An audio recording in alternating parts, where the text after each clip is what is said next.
or what? Uh, she's a special player.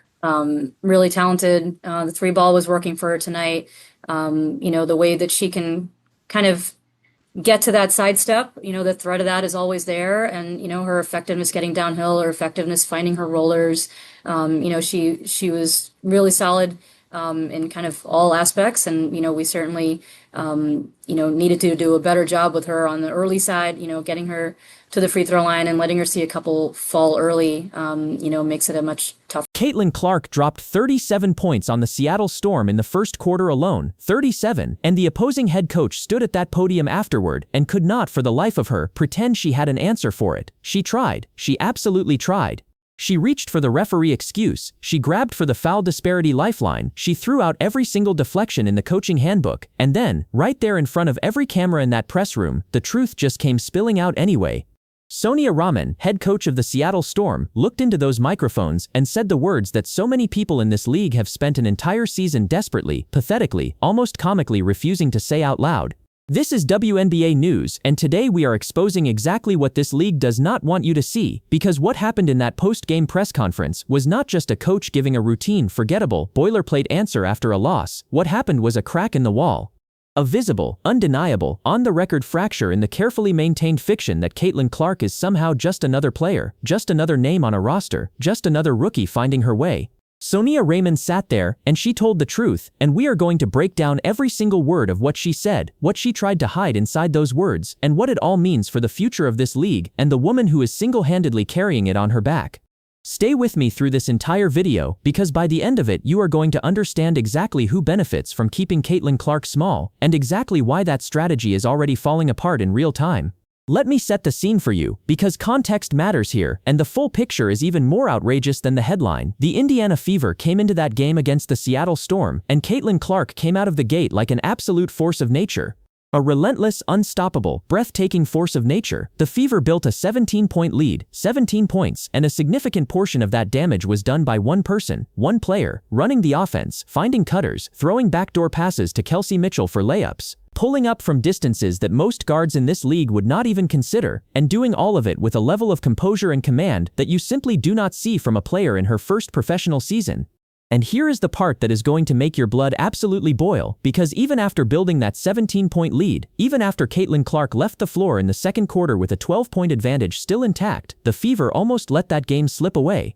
Seattle went on a furious, relentless run. Before anyone could process what was happening, it was a 3-point game at halftime. Seattle even took the lead. And the conversation in every living room, in every comment section, on every timeline, was the same. The moment Caitlin Clark went to the bench, this game turned completely upside down. That is not me being dramatic. That is not some clickbait hot take. That is simply what the tape shows. So when Sonia Raman stepped to that podium after the final buzzer, she was walking into a room full of reporters who had just watched all of that happen, and the questions came fast. And the answers she gave told us everything, not just about what Caitlin Clark did on that floor, but about the deeply uncomfortable, quietly desperate position that every single coach in this league now finds themselves in when they have to face her. Don't take my word for it. These are heavy hitters. Listen to what they said. That disparity. Yeah, I mean, it's hard to win a ball game with a disparity like that. Dom takes 22 shots, 19 of them are twos, and let's say most of those are in the paint, right? When she's taking twos, they're in the paint. She took 2 free throws. So, She said it, out loud, on the record, in front of every camera in that room. She's a special player, really talented. The 3-ball was working for her tonight. The way that she can get to that sidestep, the threat of that is always there. Her effectiveness getting downhill, finding her rollers, she was really solid in kind of all aspects. I want you to sit with that for a second, because Sonia Raman is not some random voice on the internet. She is not a fan account. She is not a commentator with an agenda. She is the head coach of a professional WNBA franchise. She is a person whose entire professional livelihood depends on her ability to scout, evaluate, and neutralize the best players in this league.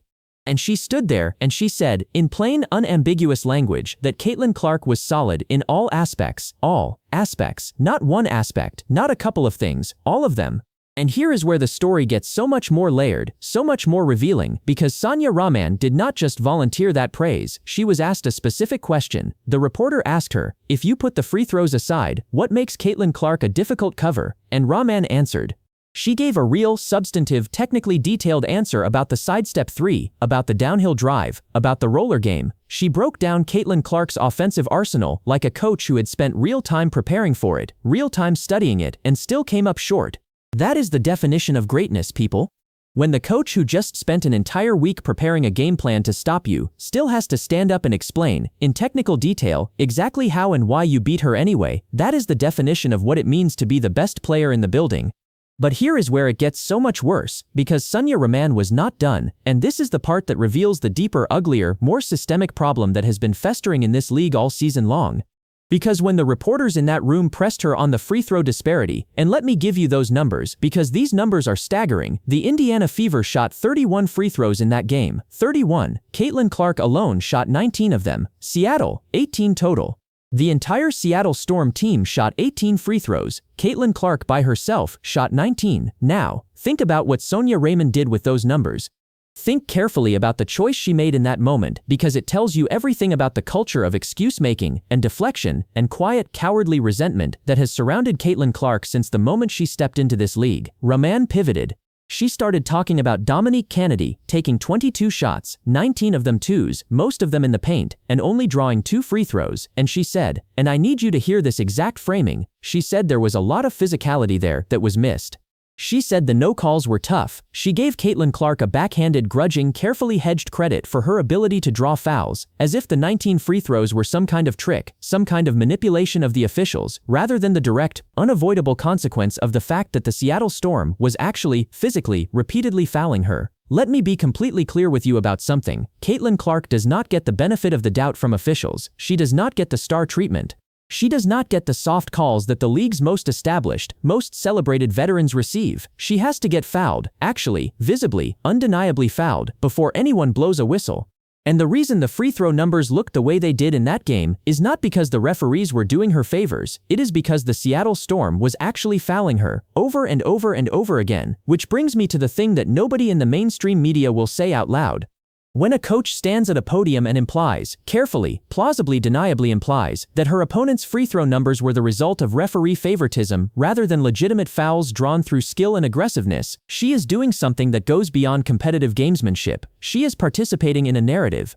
A specific, targeted, deeply unfair narrative that has followed Caitlin Clark all season, the narrative that her success is somehow manufactured, somehow assisted, somehow less than fully earned, and that narrative is not just wrong, it is insulting, it is tone-deaf. It is frankly one of the most egregious ongoing injustices in professional women's basketball right now, but here is where it gets even more damning, because Sonia Raman was not even the most revealing voice in that press conference, not by a long shot. The refs just don't call it. I'm not sure, why the refs don't call it. You'd have to ask. They said it, right there, cameras rolling, no edit. It's hard to win a ball game with a disparity like that. Dom takes 22 shots, 19 of them are twos, and let's say most of those are in the paint. When she's taking twos, they're in the paint. She took 2 free throws. So I think there's a lot of physicality there that was missed. Now I want you to focus on something very specific in that answer. I want you to focus on the word missed, not ignored, not swallowed, not a judgment call, missed. As in, the officials simply failed to see what was happening. As in, the physicality was there, Raman is admitting the physicality was there, but the calls did not come. Sit with what that word is quietly admitting. Because if Sonia Raman is willing to acknowledge that there was significant physical contact on her own player that went uncalled, then she is simultaneously acknowledging that the officiating in this game was by her own framing, imperfect, inconsistent, fallible. And yet, when the free throw disparity runs in Caitlin Clark's favor, the implication is that those calls were somehow excessive, somehow generous, somehow a product of referee bias rather than legitimate basketball plays. You cannot have it both ways. You cannot say the officials missed calls against your player and then turn around and suggest that the calls they made for the other team were undeserved. That is not a coherent position. That is a defensive, self-serving, intellectually dishonest position. And the fact that it gets treated as reasonable commentary in post-game press conferences, the fact that nobody in that room pushed back on it forcefully, the fact that it just gets absorbed into the general noise of post-game analysis, that is the real scandal here. And it does not stop there, because this is not an isolated incident. This is a pattern, a sustained, relentless, season-long pattern of minimization, deflection, and quiet hostility directed at the most important player this league has seen in a generation. Think about what the entire arc of this season has looked like from Caitlin Clark's perspective. She comes into this league as the most anticipated rookie in the history of women's professional basketball. The television ratings go through the roof, the arenas sell out, the merchandise moves. The casual sports fan, the person who has never watched a WNBA game in their life, suddenly has a reason to tune in, and what does she get in return? She gets fouled harder than anyone else on the floor, and the whistle stays silent. She gets physical play that would draw immediate calls for other stars in this league, and she has to absorb it and keep moving. She gets a coaching staff, her own coaching staff, under Stephanie White that has at times seemed more interested in managing her minutes and her role than in simply unleashing what she is clearly capable of. And then, on the rare nights when everything breaks right, when she goes out and builds a 17-point lead almost single-handedly, when she shoots 19 free throws because the other team is actually physically fouling her, the opposing coach stands at a podium and tries to redirect the credit toward referee incompetence. No, we are not doing that. Let me be completely clear with you about what Caitlin Clark actually did in that game. She was throwing backdoor passes to Kelsey Mitchell for layups. She was finding her rollers in the pick and roll. She was pulling up from distances that defenses are not built to contest, from spots on the floor that most players in this league would not even consider shooting from. She was solid in all aspects. Those are not my words. Those are the words of the head coach who just lost to her. And she did all of that while operating under a level of physical pressure and defensive attention that no other guard in this league faces on a nightly basis.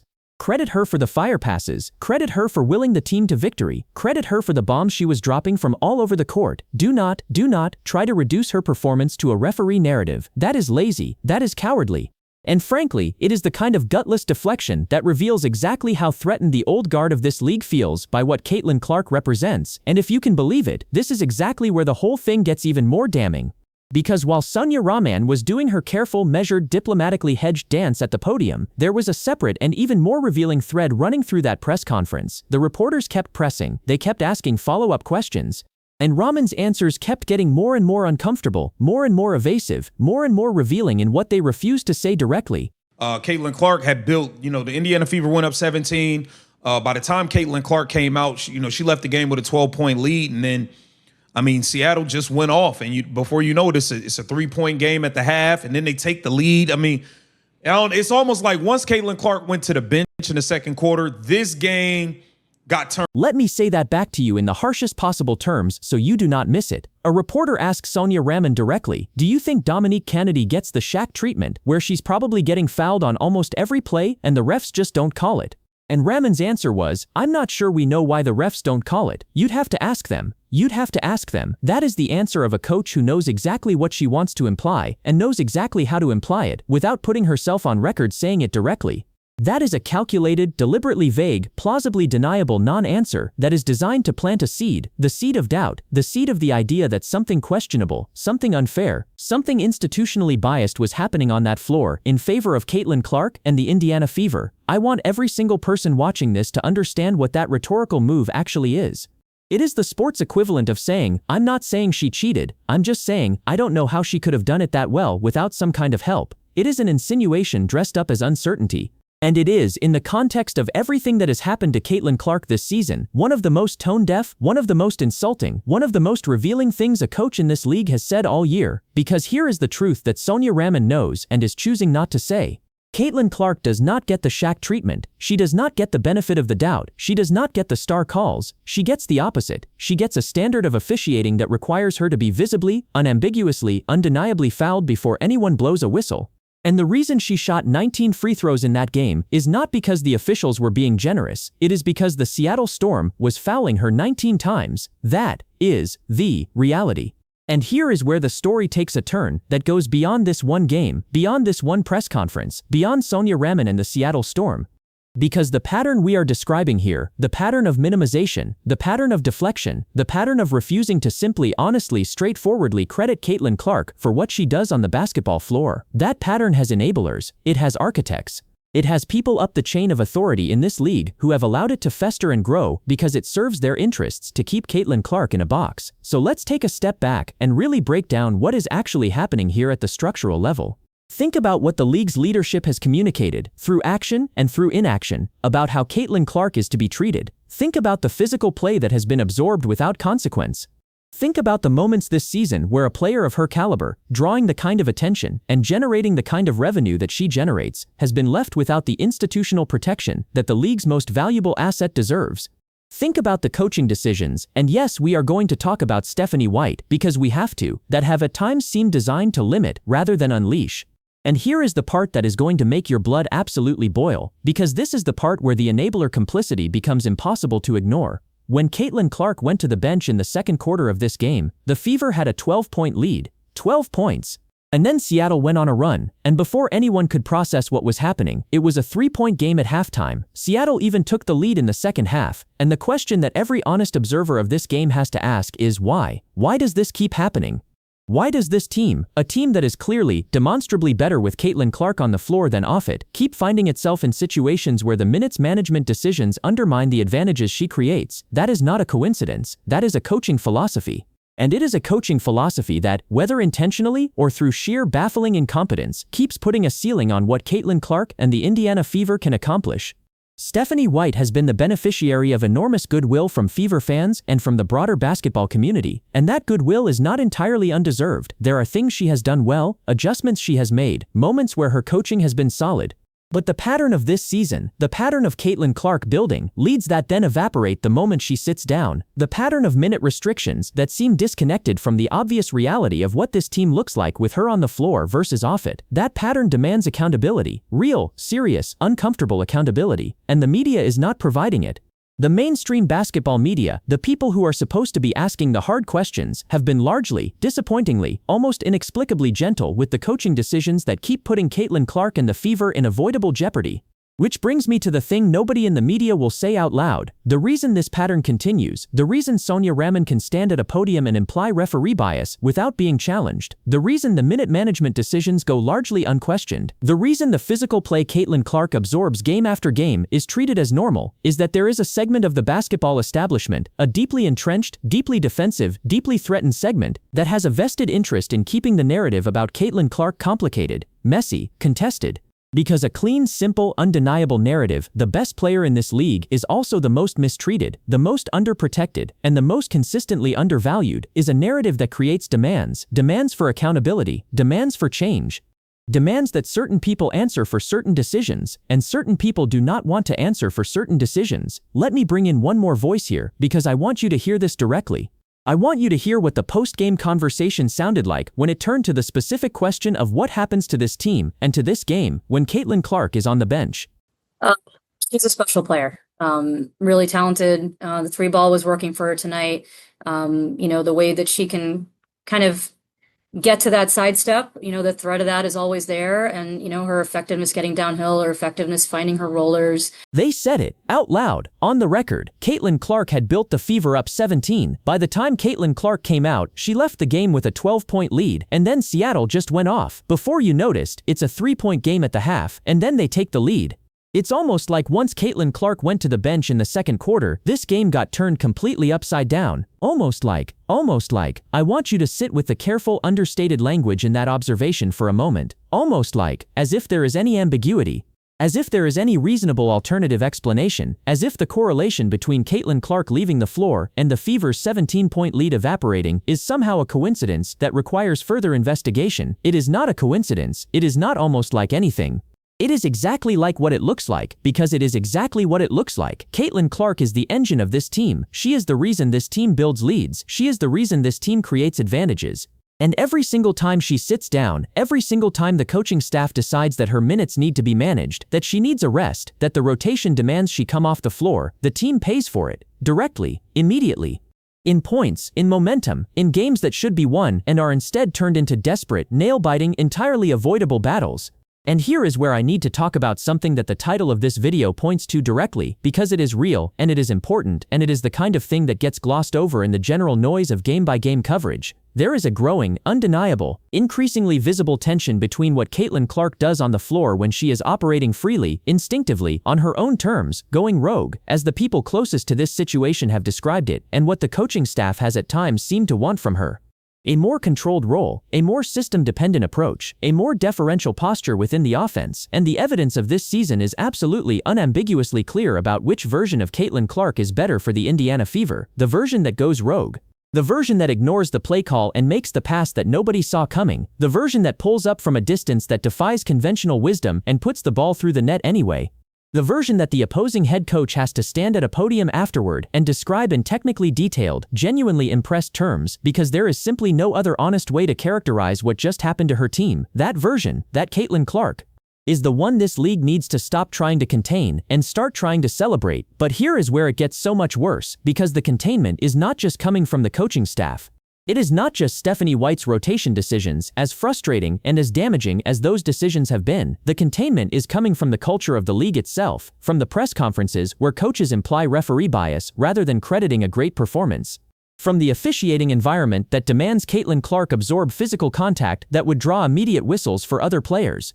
From the broader media ecosystem that treats every Caitlin Clark story as inherently controversial, inherently divisive, inherently requiring a disclaimer or a caveat or a but on the other hand, there is no other hand, there is only the tape. And the tape shows a player who is better than the environment she has been placed in, better than the protection she has been afforded, better than the credit she has been given, better frankly than the league that is supposed to be showcasing her talent deserves. And if you can believe it, we are only now getting to the part of this story that truly reveals the stakes. Or what? She's a special player. Really talented. The three ball was working for her tonight. The way that she can kind of get to that sidestep, the threat of that is always there. And, her effectiveness getting downhill, her effectiveness finding her rollers.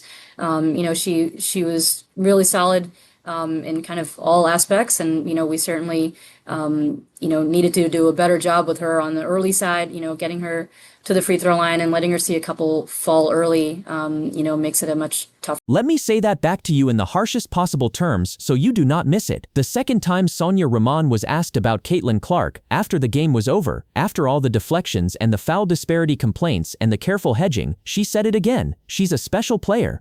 Really talented. The three ball was working for her tonight. The way that she can get to that sidestep, the threat of that is always there. Her effectiveness getting downhill, finding her rollers, the threat of that is always there. I want you to focus on that one specific phrase. Not just tonight, not just in this matchup, not just when the three ball is falling, always, the threat is always there. Sonia Raman, a professional head coach with years of experience preparing game plans against the best players in women's basketball, is telling you that Caitlin Clark's threat level does not diminish, does not go away, does not get neutralized by preparation or scheme or effort. It is always there. That is what greatness looks like when a rival is forced to describe it honestly. That is what it sounds like when someone who spent a week trying to figure out how to stop you has to admit, on camera, that the threat is always there. And yet, the league that benefits from that threat, the league that sells tickets and television deals and merchandise on the back of that threat, cannot seem to find the institutional will to protect the player who generates it, cannot seem to find the courage to call out the physical play that she absorbs, cannot seem to find the accountability to question the coaching decisions that take her off the floor when the game is on the line. So let me make some predictions. Concrete, specific, staked predictions, because I want to be on record about where this is going. First prediction: the tension between Caitlin Clark's instincts and the system she has been asked to operate within is not going to quietly resolve itself. It is going to become more visible, more public, and more consequential as this season progresses.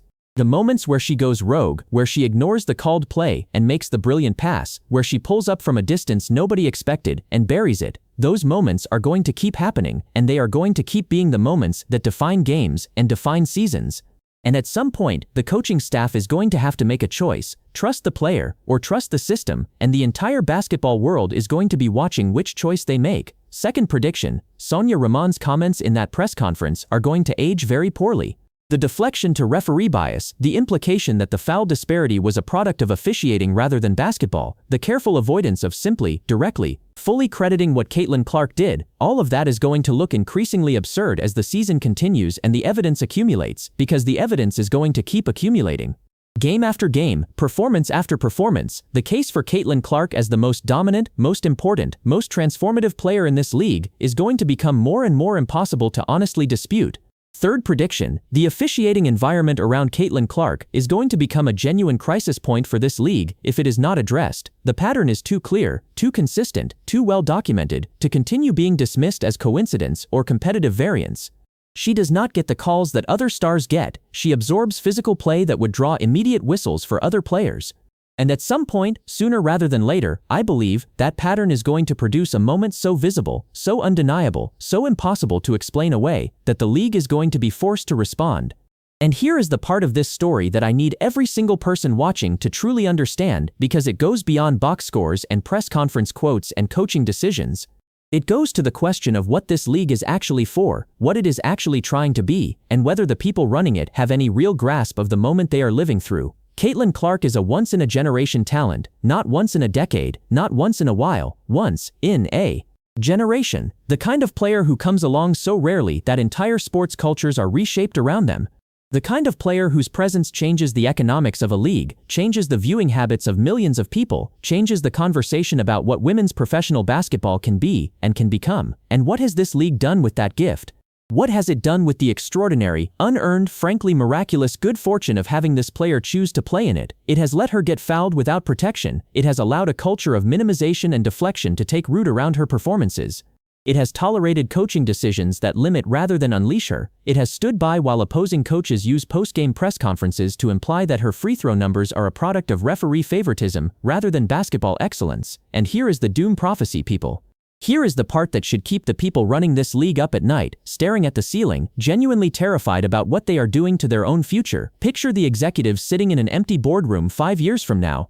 Picture the television ratings that were supposed to keep climbing, the arenas that were supposed to keep selling out, the mainstream cultural moment that was supposed to keep building. Picture all of it starting to recede. Picture the casual fan who tuned in because of Caitlin Clark slowly drifting away, not because the basketball got worse, but because the experience of watching it got too exhausting, too political, too saturated with the ugly, dispiriting spectacle of a great player being systematically underprotected, undercredited, and undervalued by the very institution that owes her everything. Picture those executives asking each other, where did it go wrong? When did we lose it? And the answer is going to be, right here, right now, in these press conferences where coaches deflect to referee bias, in these rotation decisions that take the best player off the floor at the worst possible moments, in this sustained, cowardly, self-sabotaging refusal to simply stand up and say, this is the greatest player in our league, and we are going to protect her, celebrate her, and build around her the way she deserves. The longer this league keeps making these laughable, tone-deaf, institutionally self-destructive decisions, the more likely it becomes that the entire fumbled, mismanaged, inexcusably squandered opportunity of the Caitlin Clark era collapses for good. And when that happens, when the ratings slide and the arenas thin out and the cultural moment passes, the people responsible for it will have nobody to blame but themselves, because she gave them everything. She came in and she put up 37 points in a first quarter. She threw the fire passes and hit the bombs and willed the team to a 17-point lead. She did everything a franchise player is supposed to do, and they spent the whole time trying to manage her, contain her, explain her away, and credit the referees for what she earned with her own two hands. Recognize the greatness when the greatness comes through. That is all we have ever been asking. That is the only thing this conversation has ever required, and the fact that it is still, after everything, this difficult for this league to simply do, that is the most damning indictment of all. Now here is where I need you to get into the comments, because this conversation matters and your voice is part of it.